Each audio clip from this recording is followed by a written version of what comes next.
Welcome to the Trusted Dentist Podcast, where we talk all things dental and ask the difficult questions that most patients are afraid to ask their own dentist. I'm Dr. Ved Barani, and joining me today is Mariah, who's going to be asking me all the questions. That is right. And I've prepared a bunch of questions for you today, Dr. Ved. Yes. So my first question for you would be, what exactly are dental implants? Look, that's a very, very common questions my patients ask me as well. Dental implants really are titanium screws. At the most basic level, they are extremely expensive titanium screws that dentists and oral surgeons use, where they implant it instead of where you've lost your teeth. So when patients lose their teeth, maybe from gum disease or sometimes even from, things like fractures or breakages, and in some instances from extensive decay as well, the only option that remains is to pull the tooth out. And then you have a space there. And when you have a space, what happens with the surrounding teeth is they start to move. Dental implants are a quick and a very successful alternative that patients can have, where a titanium screw can be inserted into the bone and then replaced with a crown once the screw has osteointegrated. Interesting. So what makes dental implants more expensive than other tooth replacement options? Yep. Dental implants, by very nature, is the best long-term option you can have. It requires a dentist with a high level of experience in both oral surgery and restoring teeth, which is what we call as prosthodontics. It's a field that requires maybe many years of advanced study or travel for some general dentists overseas doing a lot of hands-on courses. And then it gives you an opportunity to practice some really complex, comprehensive dental work for your patients.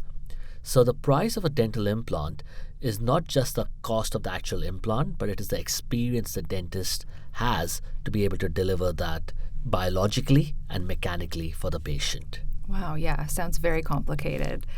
So I'm going to ask a question that's probably on many people's minds right now. Is it painful? How painful is it?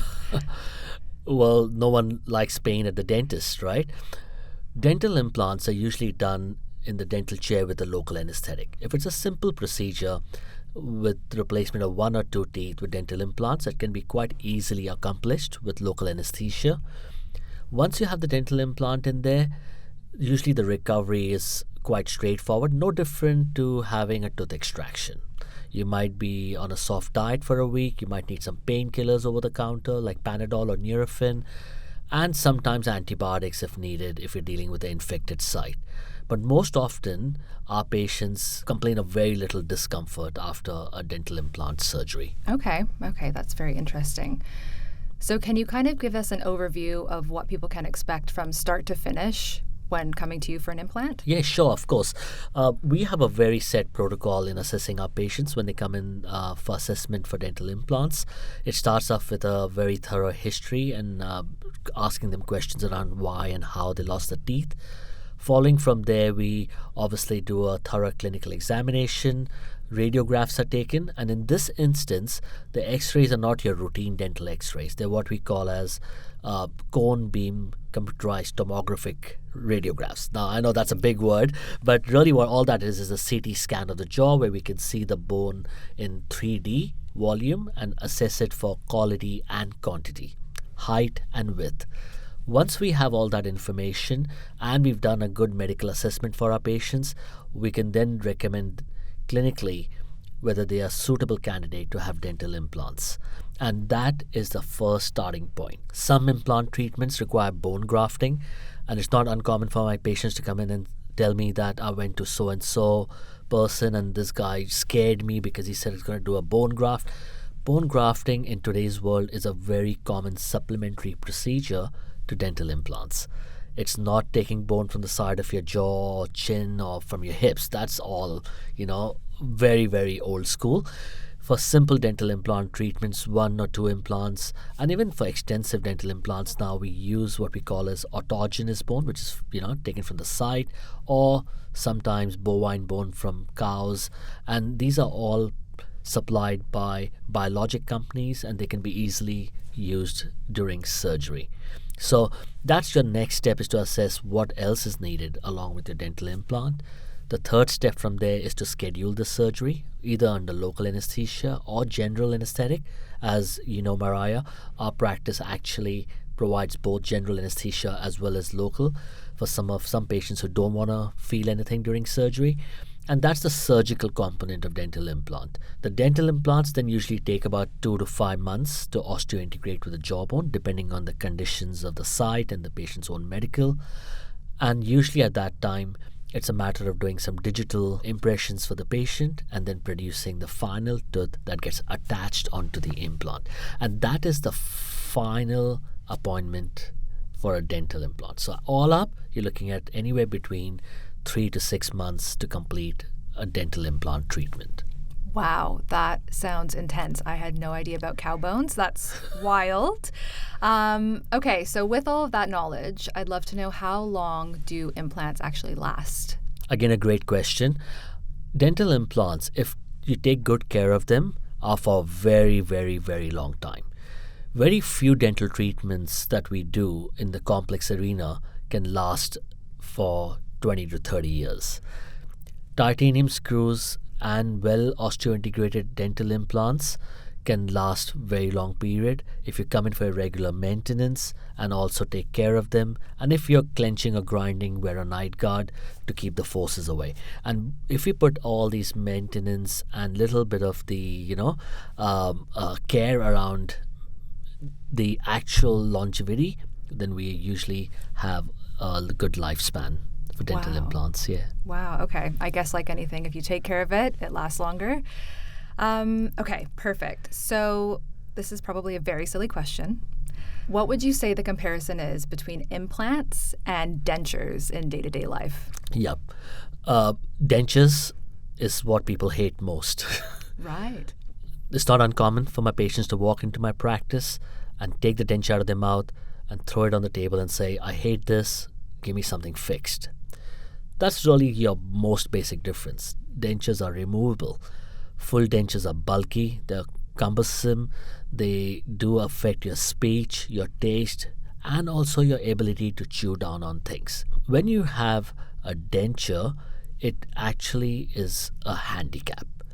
So dental implants, on the other end, are the easy solution to remove these dentures and have something fixed in your jaw where you can smile confidently, you can talk easily, your taste is much better, your mastication, which is your ability to chew your food every day, is a lot better as well.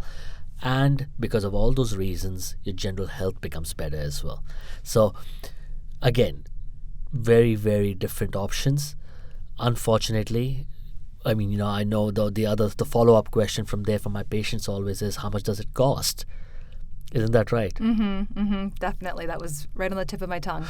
So where dentures, for example, full upper lower dentures could cost anywhere between $2,000 to $4,000. Dental implants for the full mouth, if you do both top and bottom jaw, can cost anywhere between $45,000 to $60,000. And that is not including cost of extractions and bone grafting and other things that might be needed. So yes, it's a very expensive option, and again, something not to be taken lightly and to be discussed with your own dental professional independently. Dental implants for a single tooth start at about $4,500 to $7,000. So not when we look at a full arch treatment, that can be a lot more expensive, but a single tooth dental implant can cost anywhere between $4,500 to $8,000, depending on the complexity of the procedure. And if you're having, say, for example, multiple dental implants, that cost can obviously come to $15,000 to $20,000 as well.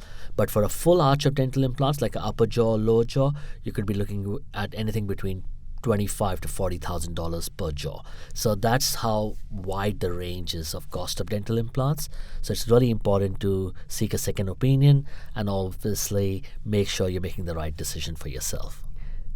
Also, not everyone's a candidate for dental implants either. So again, all this comes back to thorough diagnosis and a good medical examination. Okay, great. That actually leads me to my next question. You said not everyone is a candidate.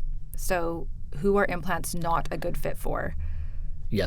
So implants are not a good fit for people who are medically compromised and where the bone quality is actually questionable. So let's just take diabetics, for example. When they have uncontrolled diabetes, it can affect the healing post-surgery. And that can have a huge amount of ramifications on the success rate of implants. Let's take smokers, for example. People who've been smoking for 40 years, a pack a day, are a huge risk factor for dental implants. Because the reason they've got to this point where they've lost teeth and have had a lot of oral health problems is because of the smoking. And usually it's very hard for them to quit even after treatment.